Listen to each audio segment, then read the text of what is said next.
रात्री 12:30च्या दरम्यान या बिल्डिंगमधला 10व्या फ्लोअरला अचानक आग लागली आणि त्याची आगीचे प्रमाण 11व्या आणि 12व्या फ्लोअरपर्यंत गेलं. अचानक आग लागली आणि त्याचा मोठ्या प्रमाणात धुराचा हे झाल्यामुळं 11व्या आणि 12व्या मजल्यावरील रहिवाशांना त्याचा काही अंदाज आला नाही, समजलं नाही. त्यामध्ये तिन्ही फ्लोअर मिळून जवळजवळ 14 लोक जखमी झालेले आहेत. ते सध्या MGM हॉस्पिटल आणि फोर्टिस येथे उपचार घेत आहेत. त्याच्यामध्ये आतापर्यंतची मरणाऱ्याची संख्या जी 4 आहे, बाकीची सगळी व्यवस्थित आहेत. बाकीच्यांना अद्यापपर्यंत समजलं नाही. अचानक लागलेली आग आहे. नियंत्रण आता रात्रीच नियंत्रण आलेलं आहे, शांतता आहे. मैं मेरे को पुलिस वालों ने ऊपर से दरवाजा तोड़ के वो साइड में टेरिस पे लेके गए और 1206 वाले को भी लेके गए और 1205 वाले का दरवाजा ठोका मगर उन्होंने खोला नहीं। वो बाथरूम में कुछ घुसे हुए थे तो बाहर आ नहीं पाए और हम लोग निकले 2 घंटे के बाद में पता चला तो एक्सपायर हो गए थे। आप कितने लोग थे और कितने मिनट में बाहर आ गए? हम 20 मिनट के बाद में 4 जन बाहर आए और उसके 5 मिनट के बाद में और 2 जन आए, 6 जन बाहर आए। बाकी जो आपके बगल में थे उनको 1205 वाले अंदर के अंदर सोए थे, उनको दरवाजा ठोका हमने निकलने के टाइम में मगर उन्होंने कोई रिस्पॉन्स नहीं तभी दिया। धुआं था नहीं, फुल धुआं था एकदम, आप जब ही निकल रहे थे धुआं था। फुल धुआं था। हमको दिख रहे ही नहीं था कि कैसे, और सांस लेने नाक से खून निकलने लगा, सांस लेने में तकलीफ होने लगा मगर फायर ब्रिगेड और पुलिस वालों ने मदद करके विंडो तोड़ के कंडीशन में थे सब, बच जाते थे सब। निकल गए। हम लोग तो निकल गए, 6 जने, 3 जने निकले ही नहीं, उठे ही नहीं वो, इसलिए अंदर के अंदर रह गए। आपको पता है कब चला आग लगी है, किसने उठाया, क्या किस तरह से? आग लगने के बाद में मेरा लड़का बाहर गया हुआ था, 5 मिनट पहले ही घर पे आया था और वो अंदर कपड़े चेंज कर रहा था, तभी उसको मालूम पड़ा कि नीचे आग लग रही है। तो उन्होंने जोर से चिल्ला के उठो उठो उठो। फिर भी हम लोग 10 मिनट तक वेट किया कि ये धुआं है, खाली अंदर कुछ नहीं होगा। फिर एकदम ज्यादा ऊपर उठने लगी तो डर लगने लगा तो हम लोग फिर बाहर निकल गए। नाम क्या है सर आपका? किरण जय। दुर्दैवी मृत्यू झाला, तुमच्या मुलांनी सुद्धा त्यांना वाचवण्यात यश मिळालं, काय घटनाक्रम आहे?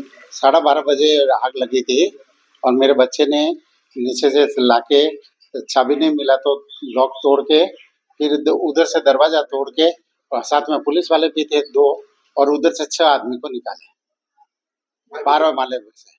आगीचं कारण काय समजू शकला का? आग कैसे लगी थी, कुछ पता चला क्या? आग के ऐसा लगता है, ऐसा बोल रहे कि वो फायर अपना एसी का विस्फोट हुआ है। कुछ आवाज सुनाई दी थी? हाँ, एसी का विस्फोट हुआ तो खिड़की में एक दरार आया था, पहले उनकी माँ ने देखा था। तो आपके बच्चे को क्या क्या हुआ है? कुछ चोट आई है क्या आपके बच्चे को? हाँ, उसको हाथ को थोड़ा थोड़ा चोट आया। ये जो जिनको बचाया वो आपके रिलेटिव्स थे क्या? कोई दोस्त ही थे, दोस्त ही थे, 6 को बचा दिया। आपके लड़के का नाम क्या है? भाविन पुनिया, आपका नाम? प्रवीण पुनिया।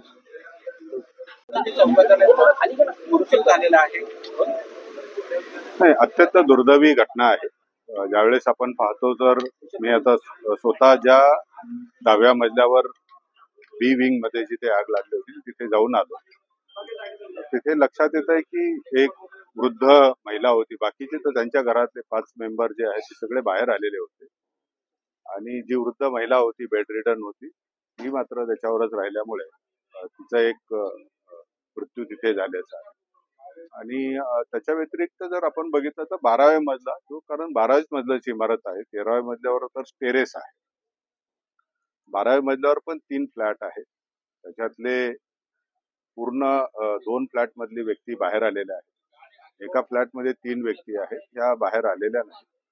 आणि त्याचं एक जे कारण दिसतंय की सध्या ज्यावेळेस आमच्या फायरच्या टीमने बघितलं तर ते जे एक माणूस आणि एक महिला आणि एक मुलगी असे 3 जण होते, तर तो बाथरूम मध्ये होते। बाथरूम मध्ये क्लॉज झाल्यामुळे आणि बाथरूम मध्ये तसंच ऑक्सिजनचं प्रमाण नंतर बाहेर धुरामुळे त्यामुळे तोही कमी झालेला असेल आणि त्याच्यामुळे ते बाहेर आले नाही। परंतु फायरनी ज्यावेळेस रेस्क्यू केलं तर बाय द टाइम दे वर अनकॉन्शियस, आणि अनकॉन्शियस असतानाच आपण हॉस्पिटलला नेला। त्यांचं त्याच्यात दुर्दैवी मृत्यू झाल्याचं त्यांना घोषित झालं। मी इथे आल्यानंतर बघतोय तर रात्री 12:30च्या दरम्यान घटना घडली असं समजतं. 12:40ला दरम्यान महानगरपालिकेच्या फायर ब्रिगेडला कॉल गेला होता. फायर ब्रिगेड वेळेवर आली, परंतु दरम्यानच्या कालावधीमध्ये ही जे काही सफोकेशन झालं त्याचं एक मेजर रिझन आहे. आता फायरचे जे काही आमची टीम आहे पूर्ण ऑडिट करतील आणि जे काही योग्य काय कारण आहे फायरचं तर तो त्याचं हे करतील, अनुमान काढून त्याच्यावर मग पुढे जे काय प्रिव्हेंटिव्ह ऍक्शन जे आहे ते आपण घेऊया. सर पार्किंगचा प्रश्न जो आहे तो प्रमाणे गाडी पार्किंग होते आणि ट्रॅफिकचंही समस्या दिवसेंदिवस वाढत आहे.